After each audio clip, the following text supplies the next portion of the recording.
Yo, wala mga kapatid, Paolo Cordova ng Team Elito Manila Bay. Shoutout nga pala natin yung kay Tatay Pandong Journey sa YouTube account. Follow nyo mga kapatid at subscribe na kayo mga kapatid. Kabuhay kayo, peace out. 1, 2,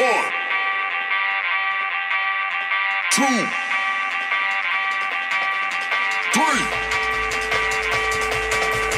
1, 2, 3. Let's go.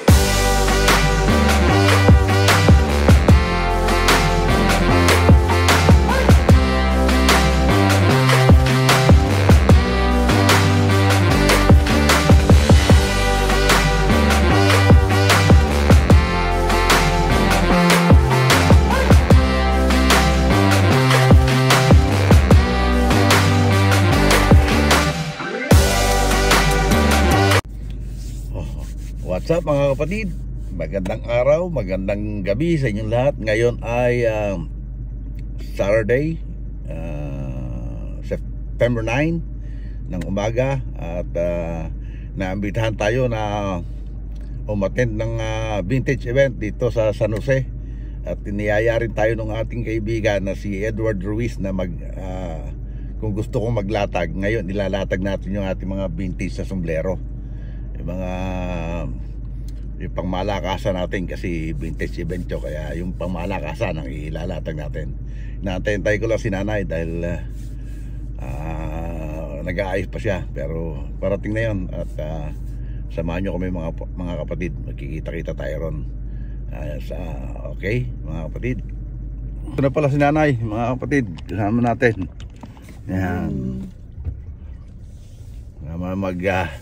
susubukan namin maging vendor ngayong araw na to. Tatawin natin, baka sakaling dito tayo swertehin. Kaya samahan nyo kami mga kapatid. Okay, dito na tayo mga kapatid. At magbababa na tayo ng gamit. Tingnan natin kung ano ang mangyayari. Samahan nyo ako at konti panalangin para makabenta tayo mga kapatid. Okay.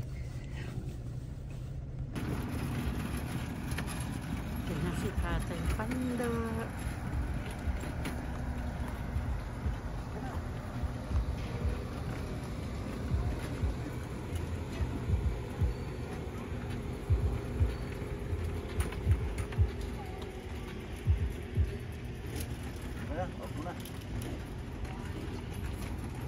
Mga kapatid, nandito tayo sa flea market. Nakapaglatag na ako. Ito yung latag ko. Ito lang kapirasong to. Ayan, yun ang latag ko ngayon. Medyo naimbita lang tayo sa pwesto ni kapatid na Edward. Yan, kasama natin rin si Brother Edward. Siyempre dito tayo sa pwesto niya. Yan, ito mga bigati na seller. Mga seller, yan, hanggang dun. Yun, ayun, dami. Ito lang ginagawa namin. Chill lang. Every 2 weeks. Ayan. Mahirap yung kumita ng pera dito. Nako talaga. Nakakainit pa, no? Yung mga yun, hinahanap mo yung isa-isa. Tapos may pagtawaran ka, bebenta mo ulit. Tapos bebenta. Hirap na may pagtawaran, hirap pa rin magbenta. Kaya tiyaga lang. Ay ako, sinusubukan ko lang. First day ko ngayon dito sa paglatag. Oo. Tatay Pandong, mga nag-next event, punta ngayon dito. Medyo dadagdagan na natin yung ilalatag natin. Okay. Naman yung yung kay Brad Edward yan, Yan. Yan, Yan. Yun ang maganda ko. Yun ang kusunada ko kaso mataas ang presyo. Malayo pag nakabenta tayo, baka mabibili natin yan.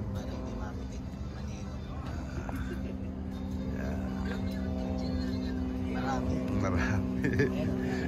Kaya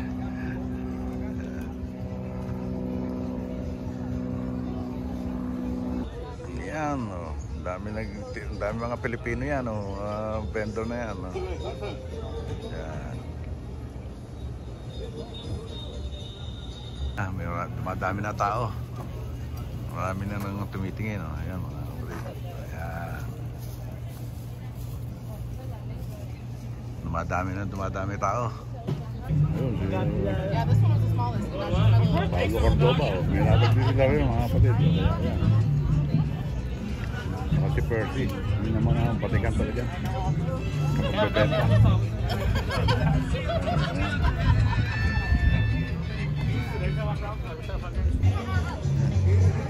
Okay lang pahapon na, madami tao. Ayan o. Kaya lang, wala pa akong benta. Walang ganyan pagka first time mga kapatid. Nakakaba pa tayo. Ito mga kapatid, nakakuha tayo kay Brother Romano ng ano, bulls. Ayan o. Wow. Saka ito pang kompleto.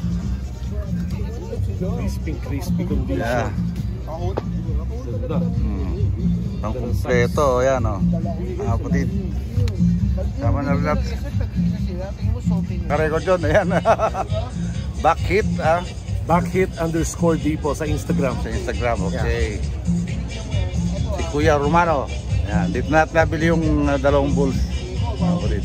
Ito mga kapatid, yung pwesto naman ni Boss Percy. Ito talagang mga maririndi. Magaganda ang mga damit dito. Yan o, mga kapatid. Mga t-shirt niya.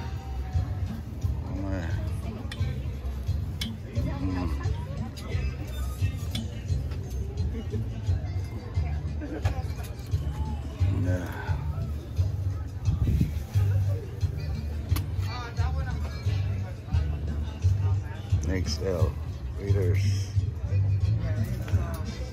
Tingnan natin itong magana. Let's try this one.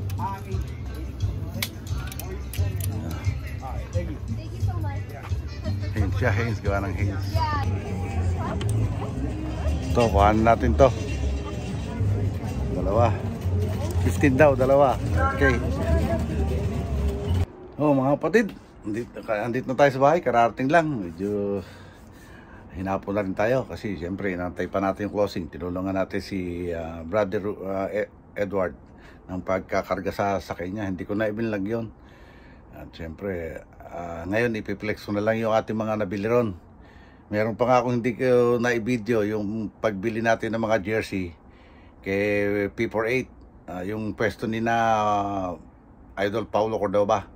Kaya ito ipiplex ko na lang sa inyo mga kapatid. Lahat ng nakuha natin. Basta merong mga hindi ko na i-video kanina na andito, dala natin lahat. Ang ito pa, wala tayong nabenta miski isa sa dala natin. Kaya okay lang. Ganyan talaga, charge to experience. Kaya ngayon pa lang tayo nag-aaral na ano, kailangan talaga may sales stock pala. Kaya malay mo susunod, baka mapagbenta na tayo. Kaya ito ipiplex ko na lang sa inyo yung ating mga nabili. Okay mga kapatid. Ito, nakasupot pa. Ito yung ano, hindi ko rin yata ewan ko kung na-video ko to. Yung una nating nabili kay Brother Edward.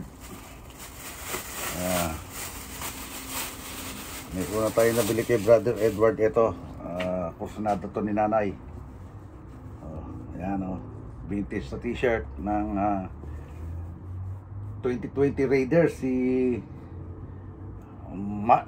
Madeline Monroe. Ano siya, made in USA yung mga kapatid. Kita nyo ba? Ayan, ganda niya, oh, di ba? Oh. Din siya, una natin nabili kay Brother Edward. Ito pa yung ito naman nabili natin to kay Percy, isang matinik na vintage seller doon. Yan. Ito yung medyo nasa kanya nasa kanya yung yung KMJS na t-shirt. Nasa kanya, nabenta niya na raw na maganda. Ito, isang ube nabili natin sa kanya. Medyo dalawa to nabili natin sa kanya. Ito isa. Ito Obey. At saka ito Raiders na Haynes na Sando. 15 lang, 15 natin nabili. I think itong kay Manlin Monroe nabil natin kay Brother Ed 10. Ito natin nabil yan. At syempre,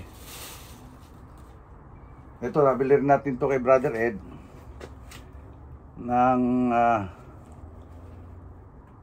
hindi ko alam, 30 yata, 30 or 25. Basta ito, Seattle Super Sounders ba yun? Yan o, ang ganda naman kasi logo athletic siya. Logo athletic na, made in USA pa o. Kaya mabenta natin sa Pilipinas ito ng maganda. I don't know kung malay mo, baka pag hindi pa natin napadala, ilalatag din natin. Ito naman, kay Brother Romano natin nabili. Chicago Bulls. Chicago Bulls siya o. A t-shirt. Made in USA din siya oh. Salim pero made in USA oh, mga kapatid. Yan. Bali nabil natin to ng 60. Nasama to 60 rin. Hindi mataas ang presyo nito kasi syempre made in USA. Saka branded talaga siya. Ito made in Mexico of US.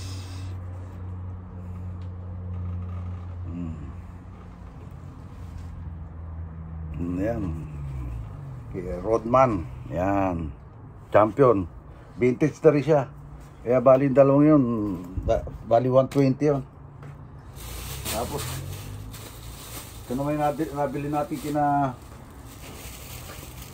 P4. Sa pwesto ni P4 at saka ni Paulo Cordoba ng LA to Manila Bay. Kaya ako binili na rin yung Chicago Bulls na yun dahil ito si Rodman. Rodman to, si Rodman. Yan. Di ba? Rodman yan, oh. Para may katerno tong si Jordan naman, oh. Chicago Bulls days, Jordan. Ito naman gawa ng Nike. Ito nabili natin nata ng 30 naman tong isang to. Made in Korea. Made in Korea to, pero okay na rin siya. Okay na rin yan, vintage na rin yan eh. Kasi ano siya, embroidered. At syempre, eto ang para mabuo yung trio. Si Pipe naman, gawa ng Adidas. Oh. Medyo ano na to, parang vintage pa rin pero ayan o, 1995, 1992 eh, dated siya. 30 rin natin nabili yan. Si Gary Payton, yan oh. Defensive, itong bilib ako sa depensa nito, si Gary Payton. Pagka defensive player yan, Gary Payton ng Seattle Supersonics, Michelines, oh. Made in China, oh, di ba?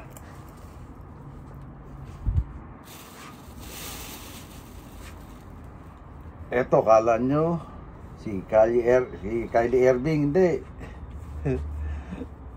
Si ano to? Si Julius Irving, 1976, 1977, oh. Oh, vintage na yan. Made in China. Saka ito pinakamabigat na nadali natin mga kapatid. Lakers, di ba? Majestic. Made in Korea. Ito, matagal ko na nililigawan to kay Brother Edward. Ngayon lang natin nakuha kasi ang unang presyo niya rito 100 nung unang pangalawang pagkikita namin, yung unang event na pumunta ako ron. Diba? Okay. Paano mga kapatid, hanggang dito na lang itong vlog natin. Itong araw to, isang vlog lang yung nagawa natin. Maghapon tayo ron, siyempre nagtinda tayo. Hindi naman pwede mag-focus tayo sa pag-vlog dahil yung palang pagtitinda kailangan mabilis ang mata mo. Hindi ko nga alam, parang nawalan pa ako na isang sombrero eh. Meron ako hinahanap na isang sombrero ng collaboration ng Sports Specialties at saka Puma. Vintage din yun. Year 2000 World Champion. Di ko alam kung nadala ko ron o naiwan ko rito, hanapin ko. Pero parang nawalan ako talaga. Okay, paano mga kapatid? Maraming salamat sa wala yung sawang pagsuporta sa channel Tatay Pandong. At maraming salamat sa Soward Community, Soward Team USA, Planet Soward, Bukana Vloggers, Soward Family, Team Kapanali, Kasangga Foundation, Kalembang Boys, Burias Vlogger, Pinjan Vlogger. At siyempre maraming salamat din kay Idol Paulo Cordoba, kay P48, kay Kuya Romano, kay Percy, at lalo na kay Brother Edward Ruiz. Siyempre ito ang naging kaibigan natin, tinuturuan tayo kung paano magbenta ng ating mga nakukolekt ng vintage. At maraming salamat din kay Idol Japper Sniper at kay Miss Japper Sniper. Hanggang dito na lang po. God bless us all and be safe always. We love you all mga kapatid. Bye-bye.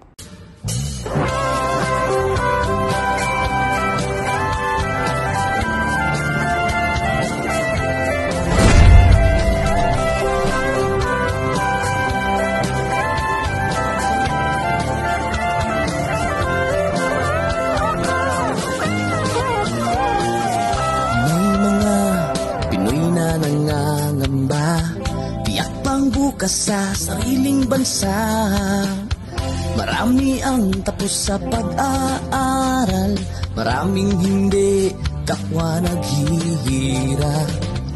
Dahil sa ganitong kalagayan, sila ay nagpasyang lumisan na lang.